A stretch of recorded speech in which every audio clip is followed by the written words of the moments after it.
What is happening? I'm Bill DeWeese, voiceover pro and voiceover career coach.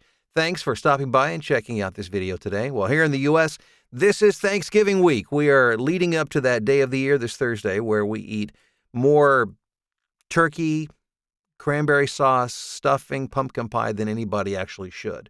But we do it, and we love it. And of course, it's all about family and friends, and sometimes even a little bit of football is thrown in as well. As a matter of fact, the Chicago Bears and the Detroit Lions will be playing this Thursday. I'm very excited about that. And speaking of the Detroit Lions, this is actually going someplace that's pertinent to voiceover. Do you remember Chris Spellman, who was a linebacker for a number of years for the Detroit Lions? He was like a 3-time All-Pro, I believe. Then before that, I remember him very clearly because he played for Ohio State, which is where I'm from originally, Columbus, Ohio, where he was a 2-time All-American.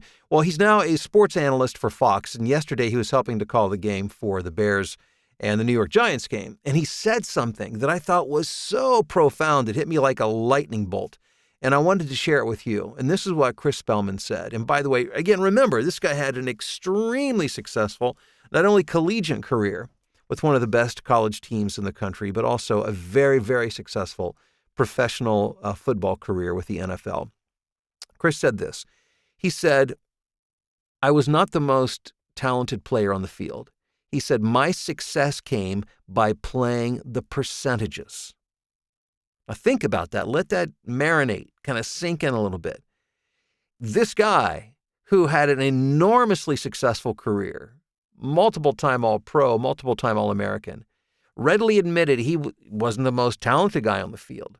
But what he was one of the smartest guys on the field because he understood that to compete successfully, consistently over an extended period of time, which he did, he had a very long and fruitful career, he was able to do that by playing the numbers and playing the percentages. And I thought, that's how I have set out from the very beginning to run my voiceover career. And it's what's allowed other people that I coach and work with to also build successful voiceover careers. Because let's face it, most people approach voiceover, and the traditional business model is that the most talented are the ones who win all the jobs. And the problem with that is it's always competition for very few jobs against the best people. And even if you are one of the best and you're very good, and you may win jobs occasionally, regardless of how good you are, it's very difficult to build a long-term, sustainable, lucrative career.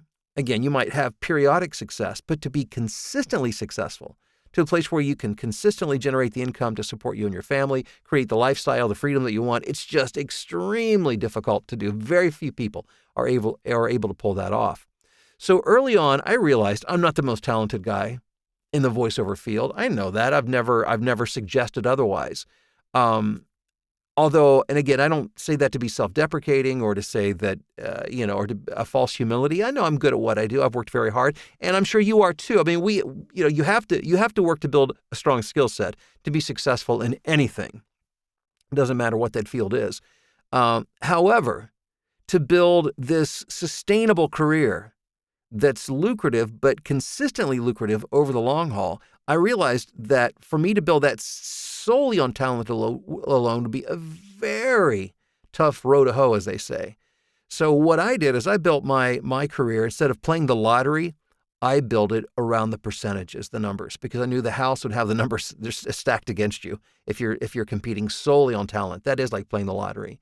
And so it's allowed me to work consistently, day after day, year after year, now 14 years full time, and my income has consistently grown over those 14 years with no end in sight. And again, that's what I teach my students to do. So number one, I want to encourage you to think about playing the numbers. And what does that mean exactly? It means putting yourself in places and in scenarios where you know that you have greater opportunity to win.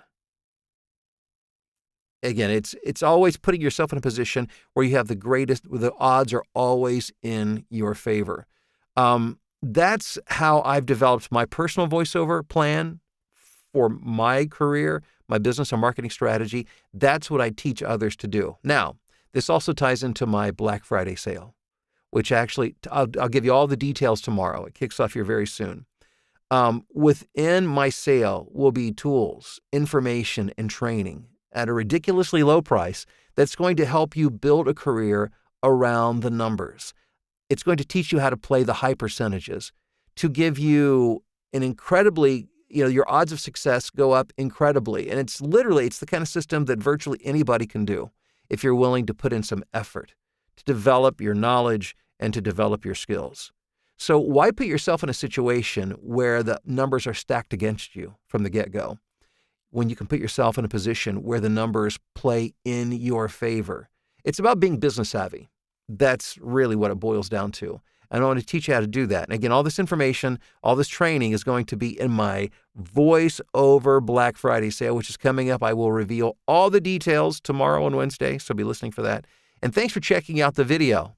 So remember, you don't have to be the most talented person to win a voiceover, but you do have to know and understand how to play the percentages and to play the numbers. Thanks for checking out the video. We'll talk soon.